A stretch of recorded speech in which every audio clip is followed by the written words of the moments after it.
Bonjour à tous mes chers amis, j'espère que vous allez bien. On se retrouve aujourd'hui pour une nouvelle facecam. Et c'est une facecam FAQ pour le mois d'avril, donc vous le savez, depuis longtemps maintenant, je fais une FAQ tous les mois pour répondre à vos questions, pour essayer de détailler certaines choses qui n'ont pas été forcément abordées en vlog, mais qui méritent d'être discuter du coup autour d'une table autour d'une vidéo particulière. Donc c'est pour ça que je fais ces facecam, voilà. Donc je vous ai demandé ce matin de me poser des questions concernant un peu du sujet assez général, hein. On n'est pas sur des questions précises ou quoi que ce soit, et je vais répondre comme ça le plus honnêtement possible, le plus spontanément possible, le moins réfléchi possible, car c'est ça qui est beau avec mes facecam, c'est que je ne calcule pas ce que je vais dire, je n'anticipe pas ce que je vais dire, et des fois ça me porte préjudice quand même, hein. Mais voilà, c'est ma marque de fabrique, je suis comme ça, je suis spontané, je suis honnête avec vous. Alors c'est parti, on va prendre les questions qu'on m'a posées ce matin. Donc j'ai pas attendu qu'il y ait trop de questions, parce que voilà, généralement j'attends une demi-journée voire 24 heures pour faire cette FAQ, mais pour le coup là je pense qu'il y a assez de questions. De ce que j'ai vu un petit peu, là j'ai vu 2-3 questions, je pense que du coup ça peut être approfondi et qu'il y a suffisamment de quoi discuter du coup pour cette FAQ. Donc nous avons Jalicia qui dit déjà avril. Ouais, grave, c'est pas une question, c'est une constatation. Ouais, on est déjà en avril. Et vous savez, à chaque fois que je tourne une FAQ, parce que moi j'aime bien tourner des FAQ, c'est le genre de vidéo que j'aime bien faire, parce que j'aime bien moi-même regarder des FAQ sur internet. Mais c'est vrai que c'est la constatation que je me fais à chaque fois, c'est que je tourne la FAQ, je la monte, j'envoie sur YouTube, je me dis bon, avant le mois prochain, il y en a plus. Et en fait, on arrive tellement vite au mois prochain que j'ai l'impression de tourner une FAQ toutes les semaines. Donc ouais, c'est vrai. Il y a Hello Baby 2020 qui demande, avec tout ce qui se passe, comment tu vas? Bah écoutez, je vais bien. Comme je vous l'ai dit, moi ce que j'appréhende, c'est pas le combat actuel, c'est plus l'après-combat. Une fois que tout sera terminé, une fois qu'on passera à autre chose, etc., que le quotidien changera peut-être, voilà, toujours dans l'hypothèse, moi je me méfie en fait de l'après, parce que toute l'énergie qu'on met actuellement avec Laura dans ce combat, hein, toute cette énergie qu'on canalise et qu'on envoie vers ce combat, cette énergie en fait elle ne peut pas disparaître. Et une fois que le combat sera terminé, je me demande vers quoi va se tourner cette énergie, et ça peut être positif comme ça peut être négatif aussi. Un revers de bâton, une grosse déprime, genre les nerfs qui lâchent, parce que tu sais quand t'es toujours sous tension, bah du coup un jour ça lâche et c'est très particulier, donc je ne sais pas du tout. Donc voilà, j'appréhende un petit peu l'après, pas le pendant. Le pendant c'est bon, on est dedans, on se bat, on fait ce qu'il faut, etc.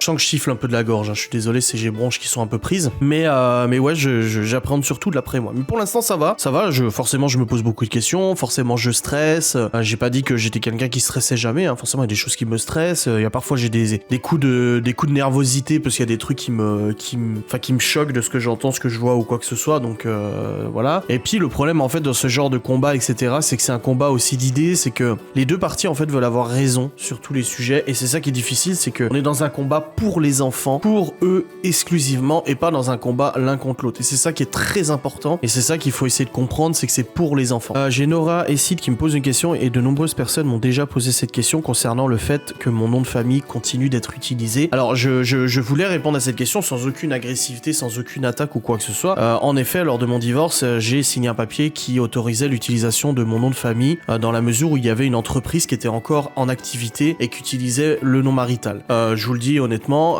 j'ai lancé les démarches pour justement révoquer cette autorisation, sans vengeance, sans agressivité ou quoi que ce soit. Je pense que c'est juste qu'il faut passer à autre chose. Moi de mon côté, je souhaite que ce nom de famille ne soit plus utilisé, parce qu'il n'y a plus lieu d'être. Du côté de ma famille aussi, de mon père, de ma mère, de ma famille, la famille de mon père qui porte ce nom depuis plusieurs générations. Nous souhaitons aussi que ce nom revienne à la famille, hein, tout simplement, surtout avec tout ce qui s'est passé. Encore une fois, c'est un combat d'idées ou quoi que ce soit, mais de notre point de vue, il n'y a pas lieu d'être utilisé ou quoi que ce soit, donc je suis en train de faire le nécessaire pour justement révoquer cette autorisation d'utilisation, etc. Sans aucune agressivité, sans aucune vengeance, encore une fois. C'est juste une question de principe. Si demain je souhaite me marier avec Laura, j'aimerais qu'elle soit la seule à porter ce nom-là, par exemple, donc je trouverais ça normal, voilà, tout simplement. Et il n'y a plus lieu de l'utiliser de toute façon, puisqu'il n'y a plus d'entreprise et tout à ce nom-là ou quoi que ce soit. Voilà, c'est juste une question de cohérence en fait, c'est juste une question de point de vue. Après les gens vont me dire, certains vont me dire ah c'est dégueulasse, d'autres vont me dire non, peu importe, moi je m'en fous. C'est mon point de vue qui compte, mon nom de famille, sachant qu'en plus dans la famille, il me semble qu'à l'heure actuelle, je sois le seul qui ait transmis ce nom de famille à une génération suivante. Je crois pas que d'autres enfants de la famille, donc du coup mes sœurs non, mais d'autres enfants de la famille aient transmis son nom de famille, je ne sais plus. Mais je crois pas. Donc voilà, c'est juste une question de principe, tout simplement. Surtout que de toute façon, quand tu veux te détacher, tu te détaches complètement, voilà, tout simplement.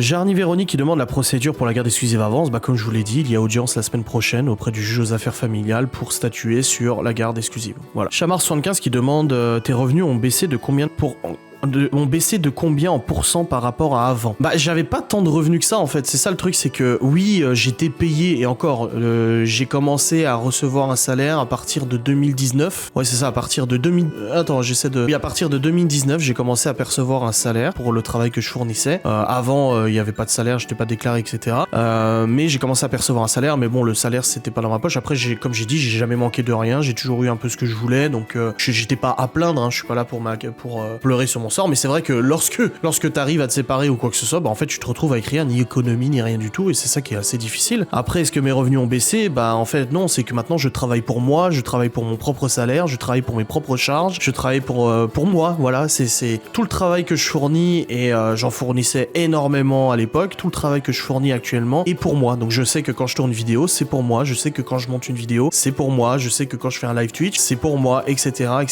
parce que même les revenus de ma propre chaîne YouTube à l'époque, cet argent-là rentrait dans l'argent des charges, des trucs comme ça, c'était pas de l'argent que je mettais de côté. À part une fois où ça m'a permis de payer quelque chose, mais généralement non, c'était de l'argent qui était juste en plus pour les charges, le loyer et tout ça, voilà. Chamar75 qui demande de nouveau, tu as posé beaucoup de questions, Chamar75, ta relation avec Laura est-elle polluée par cette période? Des tensions, etc. Non, alors des tensions ça arrive dans tous les couples, hein, je veux dire, des engueulades ça arrive ou quoi que ce soit, mais non, on est très soudés dans cette épreuve, dans la mesure où on est conscient de ce qui se passe, on a juste envie de protéger les enfants et on a envie de leur proposer un avenir équilibré, etc. C'est ce qu'on pense. On pense que chez nous, ça peut être le cas, voilà.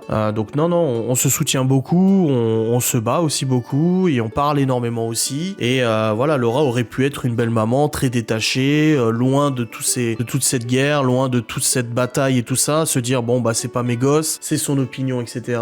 Et puis je m'en mêle pas. Mais non, au contraire, elle est très impliquée, en tout cas moralement et au niveau du soutien dans ce combat, parce qu'elle en est aussi très affectée. Marine N4 qui demande Miguel et Anto sont amis ou en couple? En fait ils sont frères, et il est vrai que je leur avais dit que moi je m'étais aussi posé la question de Miguel et Anto, parce que voilà ils vivaient ensemble et tout, et tu sais c'est le genre de truc t'oses pas poser, t'oses pas demander, t'es là, c'est con qu'en 2021 ça soit genre t'es des retenus à demander si deux hommes sont en couple, alors qu'en fait c'est bon, y a rien de, enfin c'est monnaie courante maintenant et tout, mais c'est vrai que moi c'est quelque chose qui m'avait trop intrigué. Et non ils sont frères, c'est deux frangins, donc Miguel est plus vieux qu'Anto, mais c'est deux frangins et c'est d'ailleurs des personnes superbes, et je tiens vraiment à le repréciser dans cette vidéo. J'ai vraiment hâte de pouvoir les revoir, qu'on passe un bon moment. Chalmar qui demande de nouveau que penses-tu que ton contenu deviendra après cette épreuve? Bah tu veux qu'il devienne quoi? Pour l'instant il est comme ça, voilà, j'espère qu'une fois, si tu parles du Covid, l'épreuve, ouais j'espère faire plus de vidéos en extérieur, des projets etc, c'est sûr. Mais sinon non, je sais pas qu'est-ce que tu voudrais que je pense.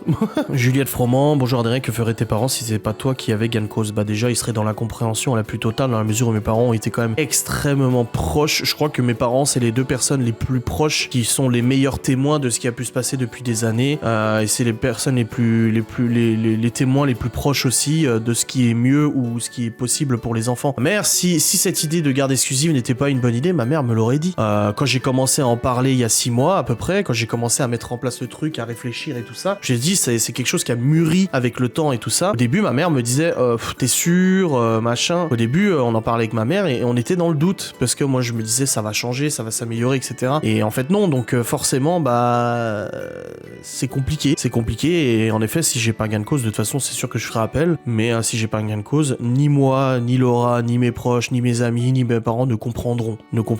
Alors dans ce cas-là je me dirais que finalement bah soit on s'est fourvoyé, mais dans ce cas-là on s'est tous fourvoyés, des dizaines de personnes professionnelles, etc. Ou alors bah je sais pas. Franchement après quand on se bat il faut être prêt à perdre, c'est ce que je dis toujours. Moi ma mère me dit si tu perds, quand on se lance dans une bataille il faut être prêt à perdre de toute façon. Mais pour moi ça devrait aller, je reste confiant. Angel de Bruyne qui demande pas déçu de ton nombre de vues? Non, surtout sur un mois je fais à peu près 800 000 vues, ça me paye mon salaire, je suis très bien, je suis pas à plaindre, donc non je suis pas...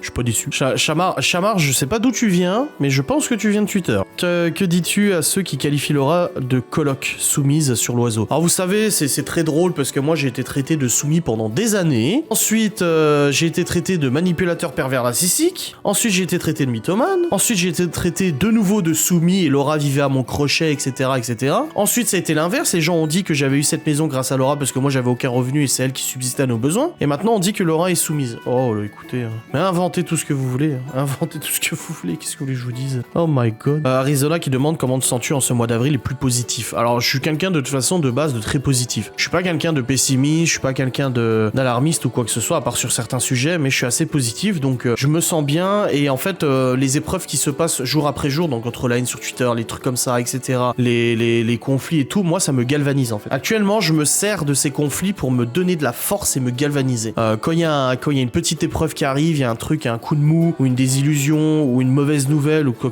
que ce soit, pour moi, ça me galvanise davantage en fait. Alors sur le moment, je vais être un peu tendu, je vais être un peu, tu vois, ça va me tracasser, mais genre quelques heures après, ça va me galvaniser, ça va me donner une pêche d'enfer, et c'est comme ça que je fonctionne. Cédric et Vanessa qui termineront cette vidéo. Cédric et Vanessa qui dit un voyage entre amis avec tous les enfants, ça te dirait, mais grave, ouais, grave. Ouais, avec le Covid, c'est compliqué, mais ouais, j'aimerais trop, ouais, j'avoue, ouais, ça serait beau. Destination de rêve pour toi, la Tanzanie, je l'ai dit, l'Afrique centrale, parce que j'ai envie de découvrir des jolis paysages, des animaux exotiques, des choses comme ça, et vraiment me prendre une claque. Moi, j'ai envie de me prendre des claques. Je m'en suis pris des claques avec des voyages que j'ai fait depuis plusieurs années, mais je sais pas, la Tanzanie et tout ça, ça me fait rêver. J'ai trop envie, tu vois. Et Cédric Vanessa qui termine, si tu devais nous décrire en un mot, ce serait lequel? En fait, Cédric et Vanessa, entre eux, voilà, il y a des couples comme Séverine et Elodie, etc. Mais Cédric et Vanessa, pour moi, c'est je sais pas comment le décrire. Attends, j'arrive pas à trouver mes mots, hein. Je suis un peu teubé, hein, pardonne-moi, mais Cédric et Vanessa, pour moi, c'est des gens qui sont simples mais extraordinaires. Pourquoi? Parce que moi, j'ai vécu des choses dans ma vie. Il y a des périodes où j'ai très bien gagné ma vie. Bon là, je vais pas me plaindre non plus, etc. Mais en fait, Cédric d'un côté, c'est un mec qui sait ce qu'il veut, qui gère les trucs aux petits oignons, les budgets, les trucs. Moi, Cédric, à chaque fois qu'il me parle de thunes, d'investissement, d'achat de maison, etc., je suis admiratif. Là, leur projet de maison, donc ils ont vendu leur baraque, ils sont en train d'en construire une nouvelle, etc. Mais je suis admiratif. C'est des gens qui font un boulot comme beaucoup de monde, etc. Donc, je sais pas si je peux le dire, mais bref, ils travaillent en tant que salariés tous les deux et tout ça. Mais c'est des gens, en fait, qui arrivent à faire des choses qui me semblent extraordinaires, que moi, avec le pognon que j'ai amassé, que le pognon qui a été gagné avec ce que j'ai fait et tout ça, j'ai même pas été capable de ça, tu vois. C'est des gens, en fait, qui te mettent un petit peu, qui te remettent un peu à ta place en te disant, tu vois, t'as pas besoin d'être riche à millions, t'as pas besoin de ci, t'as pas besoin de ça pour réaliser tes rêves, pour partir en vacances, pour construire une baraque, pour acheter une baraque et pour vivre correctement, tu vois. Et j'ai pas envie d'être péjoratif dans ce que je dis, et je pense qu'ils m'en voudront pas quand je dis ça, mais pour moi, depuis le début que je les connais, c'est des gens, en fait, qui vivent super bien, c'est des gens qui sont simples, mais c'est des gens qui ont un cœur sur la main et qui savent très bien ce qu'ils font et qui le font très bien, tu vois. Moi, pour moi, voilà, j'ai côtoyé d'autres couples où c'était un gros bordel, tu vois, que ça soit au niveau familial, au niveau logement et tout ça, c'était un vrai bordel. Et Cédric et Vanessa, en fait, c'est deux personnes qui gèrent de ouf. Je pense que c'est un exemple pour notre époque actuelle, de deux personnes qui, malgré les difficultés, malgré les drames qu'ils ont pu vivre, malgré les projets qui sont pas faciles à gérer, la construction d'une maison, faut quand même s'accrocher et tout ça, les désillusions et tout, c'est des gens, en fait, qui gardent quand même la tête froide et qui continuent de profiter de la vie, de kiffer leur life, d'avoir des projets, d'avoir des envies, etc. Beaucoup de personnes ne se seraient pas relevées de ce qu'ils ont vécu. Beaucoup de personnes ne géreraient pas aussi bien qu'ils gèrent, compte tenu des difficultés qu'ils ont pu avoir. Je pense notamment à Cédric avec son travail, ça n'a pas toujours été facile. Il a vraiment eu des gros conflits au niveau de son travail, et je pense que ça n'empêchera pas que je dise ça. Mais c'est des gens qui gèrent de ouf, quoi. C'est vraiment des gens simples qui gèrent de ouf. Et quand je dis des gens simples, c'est pas du tout péjoratif, attention. Je dis pas qu'ils sont pauvres ou quoi que ce soit, non, justement, au contraire, c'est des gens qui gèrent aux petits oignons. Je crois que c'est loin d'être les clients préférés des banques, tellement ils gèrent bien. Et c'est des gens, en fait, qui sont super intelligents. J'avais vraiment envie de dire ça sur Cédric et Vanessa parce que moi je le pense souvent, et c'est pas des choses que je leur dis régulièrement ou quoi que ce soit, mais pour moi c'est un exemple. Ils sont pour moi un exemple, en fait, de réussite sociale avec leur cercle d'amis, etc., familial, avec des familles soudées avec qui s'entendent, des frères, des sœurs, des pères, mères, etc. Et aussi une réussite professionnelle parce que ils se sont donné les moyens, ils ont eu des difficultés, ils sont quand même battus, ils ont quand même même réussi. Tous les deux, que ça soit Vanessa ou Cédric, font pas un boulot qui est super simple non plus. Vanessa qui se lève extrêmement tôt le matin pour aller bosser et qui pourtant enchaîne l'après-midi avec le gosse et tout ça, etc. Et Cédric qui bosse des fois avec des patrons et des clients qui sont vraiment pas évidents du tout. Mais il gère quoi, il gère. Voilà, franchement, je crois que j'aurais pas de plus grande peine actuellement vis-à-vis des couples d'amis de savoir qui se séparent ou quoi que ce soit. Et voilà, on s'engueule tous, des fois ils s'engueulent et tout ça. Et moi, c'est des trucs qui me font mal au cœur parce que c'est vraiment le couple intouchable, Cédric et Vanessa. Genre pas touche à eux, tu vois. Le destin, tu touches pas à eux. Tu les laisses tranquilles. Laisse-les avoir leur baraque, leur Warzone, leur Play 5. Les tranquilles, quoi, franchement. Ça, je m'adresse à l'univers. Non, mais je déconne, mais pas touche à Cédric et Vanessa, quoi. Vraiment. Bon, allez, je vais vous laisser sur cette fin de vidéo. Je vous remercie d'avoir regardé cette FAQ. J'espère qu'elle vous a fait plaisir. Et on se retrouve bientôt pour une nouvelle vidéo. Salut!